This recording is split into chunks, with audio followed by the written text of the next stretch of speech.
В дату официального празднования 25-летия Ингушетии в Магасе на площади Алания развернутся настоящие народные гуляния. Организаторы торжеств готовят для жителей региона много сюрпризов. Разглашать их не намерены, но дадут ориентир, что-то вроде афиши, где 11 июля можно с пользой провести время. Марина Муталиева с подробностями. К празднованию юбилея республики организаторы готовятся основательно. На площади Алания в столице региона московская техническая группа устанавливает большую каркасную сцену. В целом на стройплощадке задействовано 150 человек. Монтаж конструкции почти закончен, а скоро на замену им придет рабочая группа декораторов. Они, в свою очередь, займутся настройкой звука и света. Сейчас главная сцена практически готова. Осталось сделать подиум, на котором будут выступать артисты.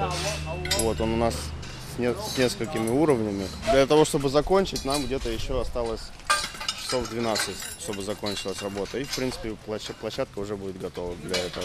Слева от сцены развернется ярмарка национальной кухни, которую организует Минсельхоз Республики. Жители и гости смогут попробовать изыски национальной кухни и посетить медовый фестиваль. Кстати, в этот день в Магасе будут встречать руководителей регионов СКФО и министров культуры России и Кавказа.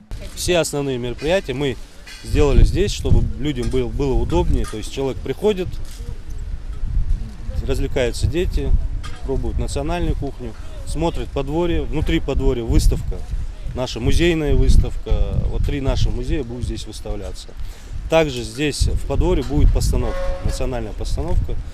Не буду говорить какая, то есть мы вот традиционно каждое подворье, когда мы ставим, мы делаем такую постановку, где-то как там Бира Цитулуш, как наша ингушская свадьба проходит, как проходит процедура сватовства ингушей. Праздничную атмосферу обеспечит и живая музыка. Флешмоб исполнителей на национальной гармонии начнется после 3 часов дня. Ну а после все желающие смогут оставить свой след в праздновании 25-летия республики на стене пожеланий. Этот день будет запечатлен и в юбилейной фотосессии. Организаторы обещают, праздником сможет насладиться каждый. На празднование юбилея республики приглашены и самые маленькие ее жители. Для них на этой площади будет подготовлена масса развлечений. Это конкурсы детских рисунков, розыгрыши, караоке, исполнение любимых песен из популярных мультфильмов. А для мальчишек организуют спортивные состязания. И это лишь малая часть всей программы. Ожидается грандиозное празднование. Ближе к вечеру здесь, на этой сцене,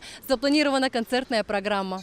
О предстоящем празднике говорят с начала года и ждут с нетерпением. Мы семья военнослужащих, живем здесь уже 3 года. Город мне безумно нравится, мне нравится его архитектура. Вообще очень красиво все. Город молодой, очень красивый. Сегодня, побывав здесь в центре города, мы увидели, что строится сцена. Узнали, что будет большой праздник, концертная программа будет. Хотели бы посетить этот праздник. Наверное, будет очень интересно. Но обязательно попадем. Концерт завершится фейерверком над башней Согласия и танцами под ритмы национальной лезгинки. Марина Муталиева, Султан Булгучев, Новости 24. Ну а пока напряженные репетиции. Они проходят и в летнем амфитеатре в Насыркорте. Руководит всем творческим процессом заслуженный деятель искусств России Михаил Высоцкий. Сейчас опять слово Марине Муталиевой, она расскажет. Начало истории края, его основа. И давно уже те персонажи стали легендой, звездами и луной. Сцена на площади Алания ждет своих артистов, которые проводят все свободное время в репетициях. В летнем амфитеатре не умолкают голоса наставников. Движения танцоров, по их мнению, пока еще не совершенны, но время еще есть. На суд зрителей будет представлено безукоризненное выступление. Даже репетиция приковывает все внимание. Можно представить себе, что будет в час Х, если вспомнить прошлую работу этой же московской команды. Во время проведения Кавказских игр автором всех задумок и идей был Михаил Высоцкий. Вот и сейчас танцевальным оркестром дирижирует заслуженный деятель искусств России. Весь сюжет построен на том, что книга «Новейшая история Ингушетии» И мы листаем страницы, которые уже мы вписали, и тут же с вами еще вписываем новые. То есть на наших глазах будет происходить.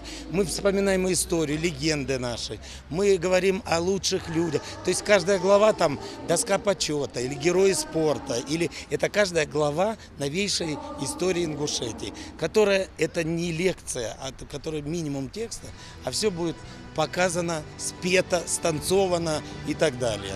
А пока участники готовят костюмы, реквизит и необходимые декорации. Кстати, в театрализованном представлении, как и в прошлый раз, участвуют все хореографические коллективы Ингушетии. Мой коллектив к этому мероприятию подготовил новые постановки. У нас шьются костюмы. Новая постановка, к примеру, у нас будет «Гилтуя Халхар». Этим будем открывать все мероприятие. Самое начало это будет работать госансамбль, и далее пойдет пролог.